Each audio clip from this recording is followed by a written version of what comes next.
Está em Portugal o autor do livro A Reconexão, Cura os outros, cure-se a si próprio. Chama-se Eric Pearl e é conhecido em todo o mundo pelas inexplicáveis curas que tem feito. Têm sido divulgadas curas de cancro, até de sida, paralisias cerebrais e muitas outras doenças às quais a ciência e a medicina convencional não conseguiram dar resposta. Durante 12 anos, Eric Pearl foi quiroprático, até ao dia em que diz que lhe caiu um dom nas mãos. A partir desse momento, tornou-se um fenómeno que se alastrou pelo mundo.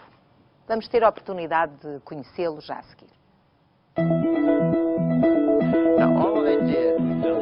Eric Pearl é autor daquilo a que muitos chamam milagres medicinais, que a ciência não explica. Tornou-se presença habitual em centenas de programas de televisão por todo o mundo e alvo de estudo e investigação por parte da comunidade científica. A sua experiência pessoal e ensinamentos foram passados para papel no livro A Reconexão, um best-seller traduzido em mais de 39 línguas.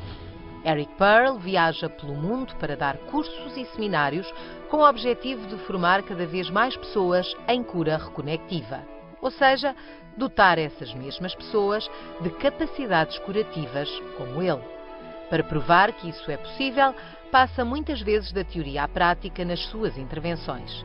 O corpo dos pacientes tem respostas involuntárias à manipulação à distância do curador.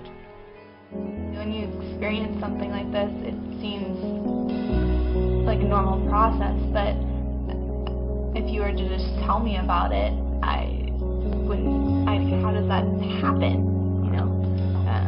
And I still don't understand it, but it's more familiar, I suppose. And is it scary now? No. A cura de doenças para as quais a medicina convencional não tinha resposta foi a rampa de lançamento de Eric Pearl para o mundo. Com casos como o de Dmitri, de 5 anos, nasceu com uma paralisia cerebral que o impedia de andar pelos próprios pés. When Dmitri was born, the doctors told us he might never be able to walk, never be independent, that he would have, since this was a chronic disease, certain damage to his health that he might never recover from. Alguém falou a esta mãe de Eric Pearl. Ela viu como uma luz ao fundo do túnel. Uma luz que trouxe uma cura que não esperavam. It was strange for us to think that this man was trying to heal him using his hands, and yet without actually touching him. He got up after 4 minutes and was not just walking, he was jumping and he was running. It was a huge surprise and a great joy for us. But at the same time, we were left wondering, how does this all work? So fast, so directly, and so effectively. He was walking properly, not standing on his tiptoes, and there was no need for anyone to help him climb the stairs, which was what usually happened. O fenómeno alastrou-se pelo mundo e tem cada vez mais seguidores em Portugal. Hello, Eric. What is reconnective healing, reconnection? Reconnective healing is what many people consider to be a new form of healing that may well be here on the planet for the first time. According to the scientists, it takes us beyond energy and energy healing, Reiki, Qigong, etc., and brings us into a spectrum of energy, light, and information. But what I feel it really tends to do is that it reconnects us with our original fullness of the essence, the spirit, the truth that we all are, what many people report they experience in between lifetimes when we return to that light we all come from, that we all return to. And it allows us to experience that fullness here in our physical form. Is it a power? If we don't misuse the word, yes, meaning it's our own internal power.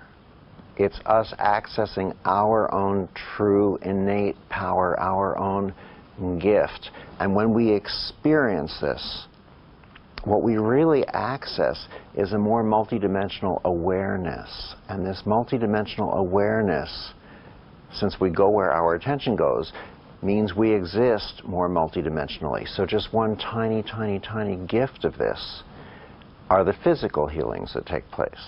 The reason that there's so much research around reconnective healing is because the healings tend to be fairly instantaneous, and they tend to be life-lasting.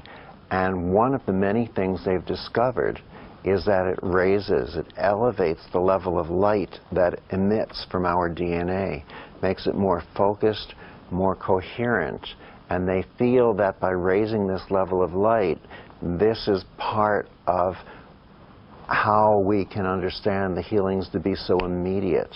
What gave you that certain that something is happening? I was awakened in the middle of the night by a bright light. I opened my eyes to see what it was. It wasn't anything seemingly spiritual or metaphysical. It was just the lamp next to my bed. For some reason, it turned itself on. But I felt very strongly as if there was somebody in my house, so much so that I got up with a knife and a can of pepper spray and my Doberman pinscher, hunted through the house, finally told myself it had to be my imagination, and I went back to sleep. But that Monday when I went into my office, 7 of my patients, independently of one another, started telling me that they were sensing or feeling people in the rooms in my office, just the way I'd been feeling them in my home. Some said it felt like they were standing or walking or running. 2 of my patients even looked me straight in the eye and said it felt as if someone was flying around the ceiling. Now, you would think after 12 years of practice, no one said that to me before, that 7 patients in one day would get my attention. But at the same time, patients were telling me that they could feel my hands before I touched them. Of course, I didn't believe them, so I had them lie down on a table and close their eyes. I held my hands near them. I would see tiny little muscles in their forehead or their chin begin to ripple the way water ripples when you drop a stone into it. It would pull at their lips, pull at their eyes, their fingers would move, their arms would jerk. When they opened their eyes, they'd tell me they were seeing colors they'd never seen before, smelling flowers they'd never smelled before, and that's when they began reporting healings. I mean, real healings. They were getting up out of wheelchairs, some of them. Vision and hearing returning. Patients were coming in showing laboratory results where their cancer tumors had vanished. Children with cerebral palsy or epilepsy were suddenly able to walk and run and play and speak normally, not have seizures, not need medications. Of course, just as with medicine, not 100% of the people had these results. About your mother died and got back after she gave birth. Do you think that was important to what happened to you? What I've come to understand, to recognize, is that everything that happens to us in life is important. There is a reason for everything, and everything makes perfect sense, but we're not necessarily here to understand it fully. Look, not many people have the gift of having a life-after-death experience, of experiencing that beautiful place of love, of understanding, and then coming back here. Not many of us get the opportunity to talk with someone to share it, but you know, I was attached still at the umbilical cord. It was during my delivery while my mother went through this process. So if this played a role in it, well, I was certainly attached to her at the time. I certainly went along for the trip. You know, I would have wished I had taken pictures, but... How does this work exactly? We've seen you making movements around people with your hands. Are your hands magical? Do you feel energy? Do you give energy? Want to feel it in your hands? Oh, okay. Okay. Come, just give me one hand. One. Yeah, just hold one hand up. Open your fingers and your thumb for a little bit. Hold them okay. A little strong if you can. Good.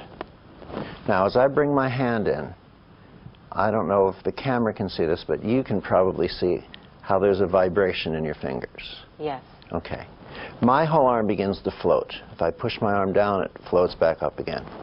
And I sort of watch what I see in your fingers, and then I pull or I stretch the sensation to see if or how it changes. Now, you see that your fingers are moving, but does that mean that you feel anything? Yes, I felt you pushing. It felt like I was pushing. What other aspects or characteristics of sensation do you have? It's like tiny little... Pins or needles? Yes, pins and needles. Now, does it stay the same or does it change now? It's like waves. It's like waves. What I'm doing is that I'm listening with a different sense. I'm not sending, I'm feeling, and we're accessing a spectrum beyond energy. For instance, notice how it becomes more intense with distance. The further I pull away, the stronger it becomes. Yes. This is just the opposite of what we know about energy. Energy gets weaker with distance. Was there any temperature when I did that with your hands? A little bit warmer. A little bit warmer, right? So obviously my hands weren't holding in your body heat at this distance. So where was the warmth coming from? Maybe my hands would be casting off warmth? Feel. They're cold. No, they're cold. We don't know. This changes the laws of physics. We don't know how it functions. And what's being discovered, and yet it's difficult to understand, not just in the medical world, but even in the healing world, because we've been used to limited energy healing techniques. But what's difficult for people to recognize at first is that healing is just that simple. And B, anything more complicated than that is designed to sell us something. The truth is, we can't buy what we already own. But we can't own it unless we allow ourselves to recognize it. So all of this is truly designed to allow us to come back and look back inside, to come back home. And back home is where our healing is. You say fear is the worst obstacle in people's lives. You never feel fear? Absolutely. Feel fear lots of times. Every choice we make, every decision, every action that we take either comes from fear, lack, limitation, the illusion of darkness, the illusion of separation, or it comes from love, prosperity, abundance, light, oneness, unity. And we're here to challenge ourselves by walking through our fears. But we do have to step through the fears, and we experience fear there. The person who is brave is not the person who's not afraid to do anything. It's the person who does what he or she is afraid to do, and we grow through stepping through our fears. So fear is not a bad thing. Fear is not a bad thing. Fear is a challenge that allows us to grow. Do you go to the doctor? Yes. When was the last time you needed an hospital? A hospital? Yes. Oh, God, I don't know. Maybe when I had my tonsils removed when I was 5. But listen, every healthcare discipline has its role. It's very, very important. Many medical doctors have learned this work. And if I walk out in the street and I'm hit by a car, get out of the way, an ambulance is coming to stop the bleeding. If I have a high fever or an infection that reconnective healing will not work with, I'm very thankful for antibiotics. But the reverse is, if I'm in the hospital and antibiotics aren't helping me, then I'm very thankful for reconnective healing. Every healthcare discipline has its role. The only problem is when one healthcare discipline feels it's the expert over the others. It's not. And I wouldn't want my dentist doing my chiropractic. I don't want my chiropractic doing my brain surgery. I don't want my brain surgeon doing my reconnective healing. But I don't want to remove any of those things. I believe that we've gone into each of our healthcare disciplines as an excuse. An excuse to find a socially acceptable way to be the healers that we all are inside. Are you happy? You feel complete? I don't feel complete. I have a long way to go. I have a lot to do. If I do what I believe that I'm here for, if I do it well, then when I leave this body, this work will continue. So I'm pedaling as fast as I can. Am I happy? Yes. Thank you. Thank you.